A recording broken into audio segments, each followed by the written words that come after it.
최근 국내 금융회사들이 호화 상태인 국내 시장을 벗어나 해외로 진출하려는 움직임을 활발히 보이고 있습니다. 한국 정부의 신남방 정책 대상인 베트남을 포함한 동남아의 현지 지방 은행들은 수기를 통해 업무를 진행하고 있기 때문에 국내 금융회사로서는 매력적인 블루오션으로서 신남방 정책을 통해 동남아로 진출하려는 노력을 하고 있습니다. 또한 베트남은 1억 명의 인구와 젊은 노동 인력, 높은 경제 성장률 덕분에 세계적으로 주목받는 신흥시장입니다. 최근 스마트폰 사용률과 인터넷 보급률이 급격하게 증가하는 추세를 보이고 있기 때문에 베트남의 잠재적 고객 수는 막대한 것으로 보입니다. 특히 베트남 정부는 2020년 이후 현금 없는 사회를 만들겠다는 정부 정책 하에 전자결제 활성화 및 전자결제를 통한 조세 관리 개선을 위한 무현금 거래 장려 정책을 허가했다고 하는데요.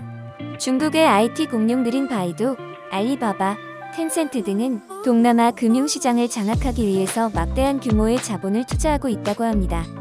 일본 또한 메가뱅크인 미즈호 금융그룹, 미쓰이스 미토모은행, 머그 금융그룹이 동남아의 주요 은행 지분을 사들이고 있다고 합니다. 또한 일본의 최대 통신그룹인 NTT는 카드 결제 단말기 사업을 위해 베트남 시장에 진출하기 위해 많은 노력을 기울였지만 한국 중소기업인 알리엑스가 8년간 공들인 끝에 베트남 시장을 뚫었다고 합니다. 알리엑스는 베트남 전국의 다양한 카드 발급 은행들이 공동으로 사용할 수 있는 단말기 시스템을 구축해 운영하고 있다고 하는데요. 체크, 신용카드 결제뿐 아니라 모바일 결제와 마일리지, 포인트 적립 등 각종 결제 부가 서비스를 제공하고 있다고 합니다. 알리엑스의 비현금 결제 인프라를 여러 은행과 결제 서비스 제공사들이 공동으로 이용할 수 있다는 의미를 가지고 있다고 합니다. 베트남은 지금까지 은행들이 각각의 결제 단말기를 설치해 운영해왔다고 하는데요. 이 때문에 한 개의 단말기를 놓고 사용하는 한국과 달리 베트남의 슈퍼마켓에 가면 여러 은행의 단말기가 어지럽게 놓인 모습을 볼 수 있었다고 합니다. 은행마다 결제 인프라를 중복 투자하는 구조적 문제로 베트남에선 가맹점 확대가 더디며 새로운 결제 서비스를 적용하는데도 많은 제약을 가지고 있었다고 합니다.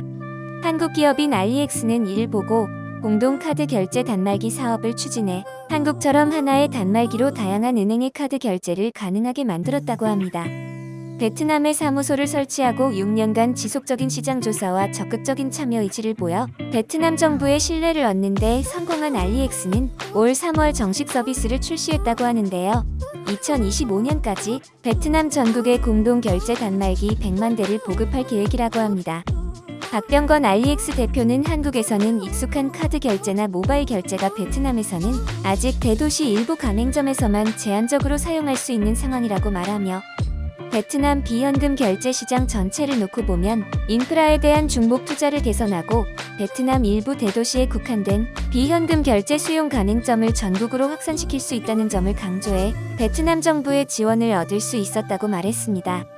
알리엑스의 베트남 진출은 다른 해외 기업들은 아직까지 진출하지 못한 베트남 시장의 정부와 중앙은행의 사업 승인을 받아 활동하고 있는 유일한 사업자라는 점에서 의미가 있다고 평가를 받고 있습니다. 이처럼 한국은 세계적인 디지털 선진국으로 평가받고 있는데요. 아직까지 디지털 인프라가 잘 갖추어지지 않은 일본과는 대조적인 것 같습니다.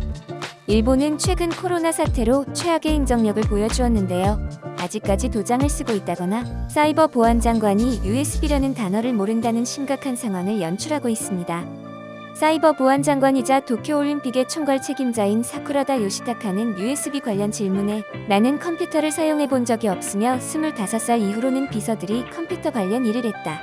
라고 발언하며 나는 컴퓨터를 직접 만지지 않으며 USB 포트가 뭔지도 모른다고 주장했습니다. 컴퓨터를 사용할 줄도 모르는 사람이 사이버 보안을 책임지고 있는 일본의 현 주소를 잘 보여주고 있는데요. 더 심각한 것은 일본은 은행에서 아직까지 플로피 디스켓을 쓰고 있다는 점입니다. 이 문제와 관련해서 얼마 전 일본의 경제신문 니혼게이자이는 일본이 후진국으로 전락했다는 파격적인 내용의 칼럼을 실었다고 합니다. 필자는 일본은 백신 접종과 디지털화, 환경, 인권, 재정 영역에서 후진국으로 등극했다며 정치 및 행정 체제에서 뒤처진다는 점을 원인으로 제시했습니다. 행정의 디지털화는 허술하고 5G 경쟁에 참가할 수 있는 능력이 없으며 반도체에서도 한국과 미국, 대만에 뒤처 있다며 한탄했다고 합니다. 그러자 일본 네티즌들은 일본이 잘하고 있는 것도 많은데 왜 못하는 것만 특집 잡느냐? 정치가 삼류여서 생긴 문제이기 때문에 하루빨리 세대 교체를 해야 한다. 한국과 비교당하니 기분 나쁘다. 와 같은 반응을 보였습니다. 이처럼 일본 사회는 디지털화가 되어 있지 않으면 뭐든지 당사자의 서명 혹은 도장이 있어야 결제가 되는 시스템이라 일반 국민들도 많은 어려움을 겪고 있다고 하는데요. 예를 들어 일본의 택배 같은 경우 무조건 당사자의 서명이 있어야 수령이 완료되는 시스템이라 재배달률이 매우 높다고 합니다. 한 택배 회사 관계자의 말에 따르면 아침에 100개의 택배를 가지고 나가면 몇 개 정도 배달하는지 아십니까? 한 개뿐입니다. 농담이 아닙니다. 라고 발언해 일본 택배회사 직원들의 고충을 짐작해 볼 수 있다고 합니다. 이처럼 과거 산업화 시대에는 한국이 항상 일본을 따라가는 입장이었으나 정보화 시대에 들어선 오늘날은 많은 분야에서 한국이 일본을 앞서고 있는 것으로 보입니다.